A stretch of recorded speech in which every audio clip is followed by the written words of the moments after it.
Yes, Dr. Watson. I, using my great powers of deduction, deduce by the camera in front of us and its red blinking light, the big bright studio lights all around us, and the very dirty room and set, and lack of Sherlock Holmes hat or costume suggesting no budget, shows that we are on a movie talk YouTube channel where Sherlock Holmes 2009 is about to be discussed. I know, Watson, dear boy. My own brilliance is so great, it scares even me.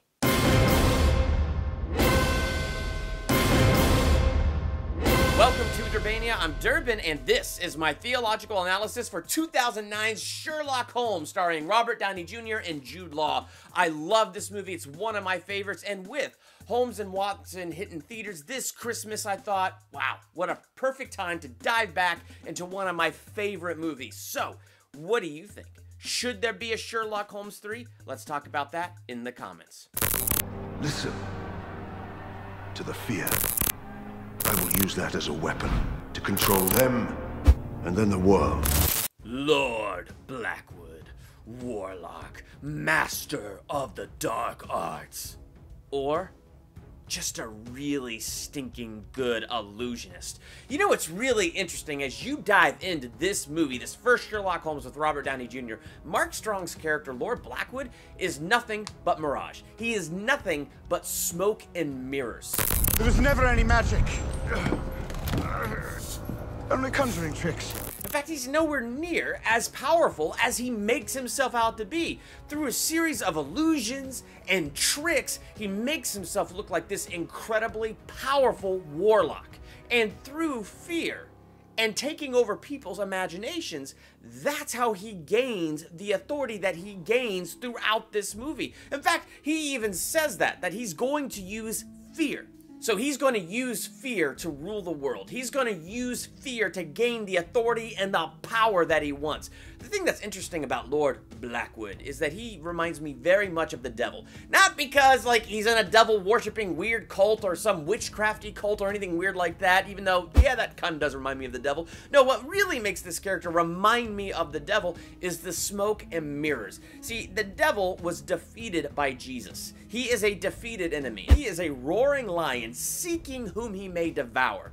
And he can only devour those who let themselves be devoured. How does he gain that power? One of the big ways that he does it is through fear.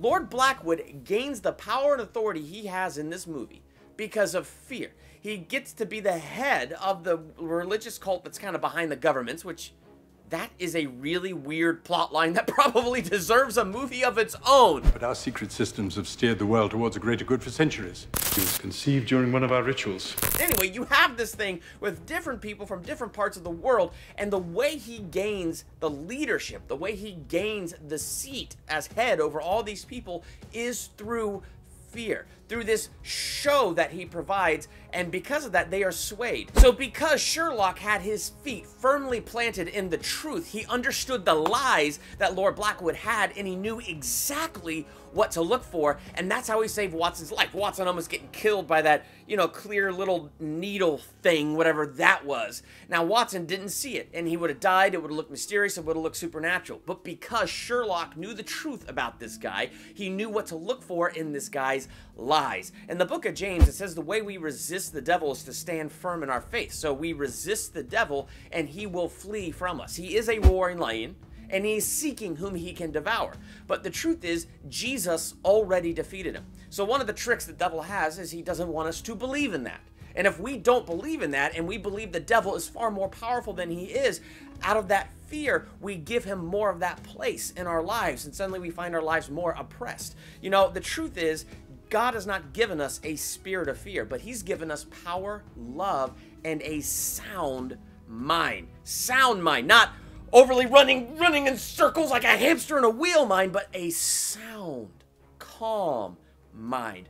That's what God gives us. So when we're running in circles in fear, that's not God talking. That's the enemy talking, trying to overcome us through fear. But when we realize what God has given us versus what the enemy has given us, and we stand firm in God's promises, in God's truth, and we resist the devil, then he flees from us. He knows what we need, and as we seek him first, he'll take care of us. And as we stand in the light of that truth, we can then see more clearly the schemes and ploys of the devil. And see, really, He's got a lot of smoke and mirrors, but if we're ignorant, not standing on the truth, we can be overcome. But when we stand on God's promises and stand in that light and stand firm in our faith and resist him, then it will turn him away and he's gonna flee. So it's kind of fascinating as you dive into this. That's what I see when I look at Lord Blackwood and I look at, you know, Sherlock Holmes and how he was able to defeat him. Now, when you watch this movie, what do you see?